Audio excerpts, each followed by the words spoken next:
Morning. Wanted to take a quick moment. I've run 2 full spools of this filament, and I wanted to do a quick review on it. It is the Overture matte PLA. It's the carbon fiber Overture. Grabbing a couple pieces right here. I love the way this stuff prints. It makes me look better than I am at it. Got a picture here, Overture matte PLA. Says it's sharp details. I can matte surface texture. Got it. Clog free, tangle free. It is clog free if this is what you're running, and I'll get to that here in a minute. Nozzle temp, I did once I put the new hot end in it, I went to like 205, and that seemed pretty good. Bed temp about 60, no big deal. I found the thickness of the material itself to be pretty uniform. Again, not a big deal. I've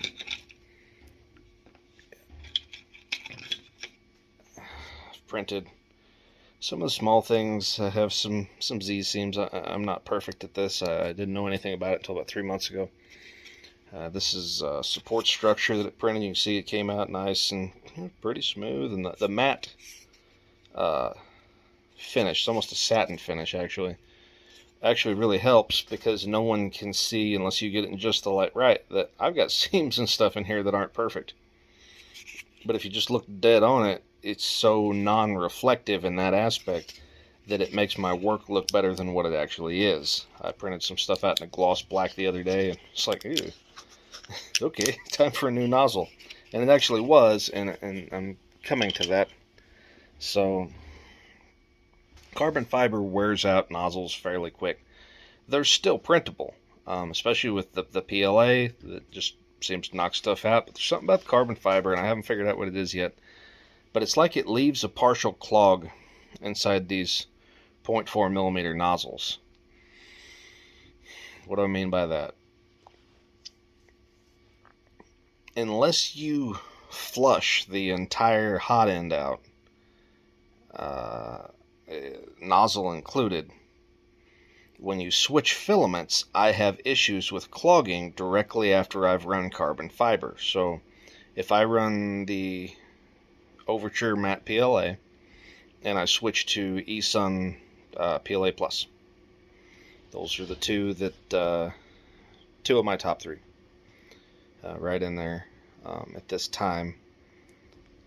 I will almost inadvertently get at least a partial clog. I'll get some under extrusion, some weird stuff, some globbing, everything's strange. Stop the print, pull the print head out, heat everything up, pretty dang hot. Put a new nozzle on it, force some filament through to kind of shove all that crap through, and then put a new nozzle in it, and within a few minutes printing, everything's fine. I'm guessing that because there's that larger area, it's just creating kind of a pool of molten plastic, which needs to be forced out, which is fine, and that's what it's supposed to do. But I think there's some carbon fiber residue that gets in there and just will not be easily carried through that nozzle. It creates a partial clog. Obviously the stuff is too hot to handle by hand to see for sure if there's like a lump in it, but I have found a couple little pieces of the filament where it will melt with itself. It doesn't like to melt with anything else. It seemed relatively solidified in there. So like last night I was printing that stuff because I'm trying to run myself out of it. This is just about all I have left. I had another partial roll, but I ran it down to where, when the print was finished, there really wasn't. There was like one little strand sort of hanging on the roll, and it said this was the last part I printed on it, and it turned out pretty slick. Keep the nozzle down fairly tight to the bed for my first layer. And again, it's got some issues. It's not a perfect print by any means.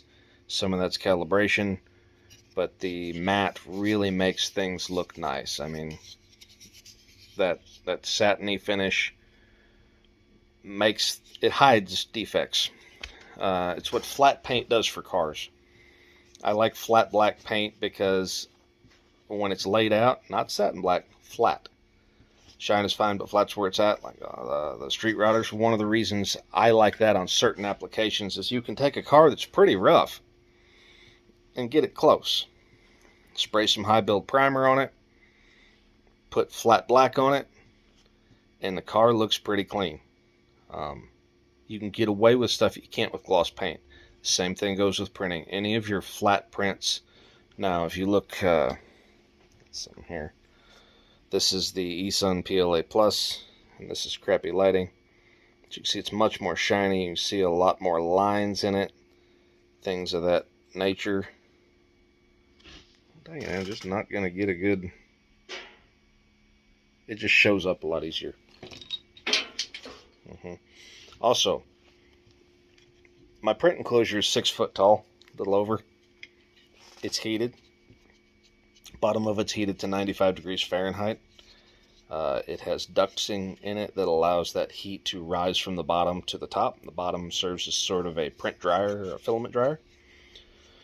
So my filament's in there, kind of superheated, and then as the heat rises up through these 3.5 inch, 4 inch holes, and then anything that thermally leaks out of the like the glass door or anything like that.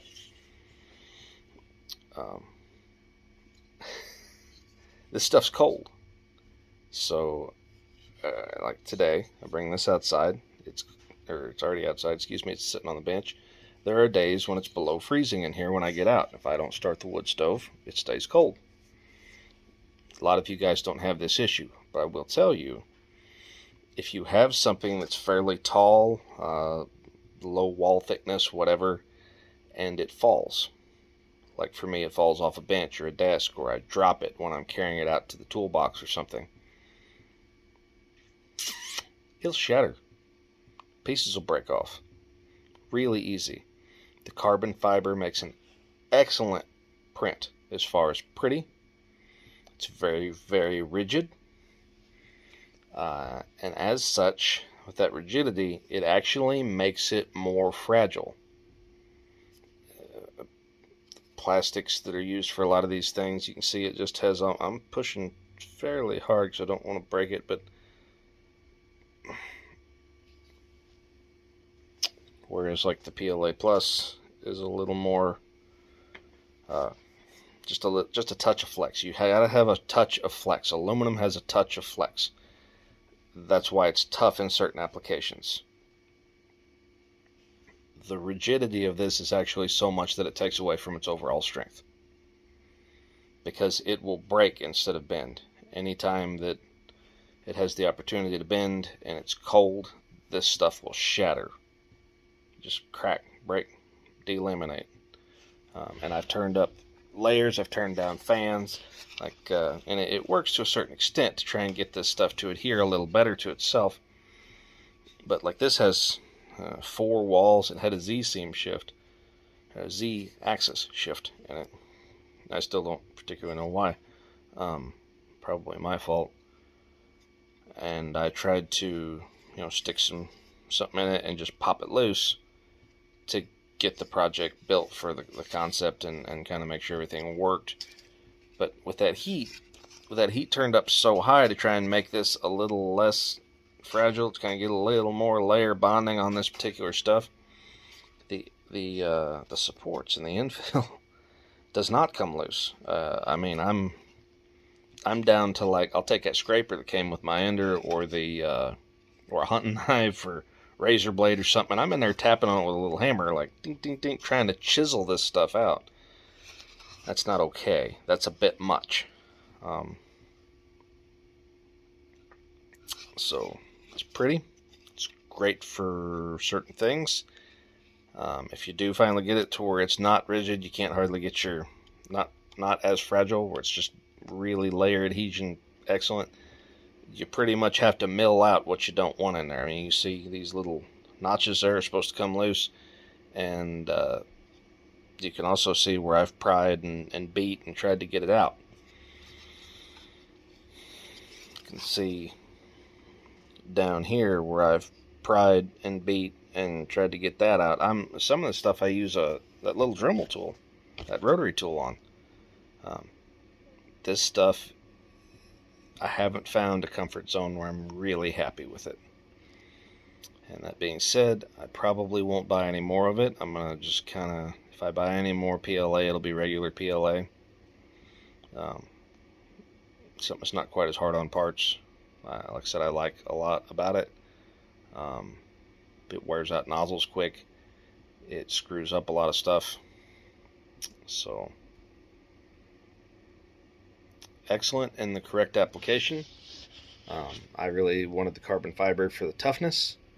I got it, but again, combination with the PLA, not knowing anything as a beginner in 3D print, not knowing exactly how fragile PLA was going to be in the first place, this actually, that's the right word, exacerbated that, kind of aggravated that fact, made it worse. So, that's that. Well, thanks for watching. That was my review of the Overture matte PLA. I don't know how I took 12 minutes to do it. I guess I just can't shut up. But, that was it. Thanks for watching. Subscribe to this channel.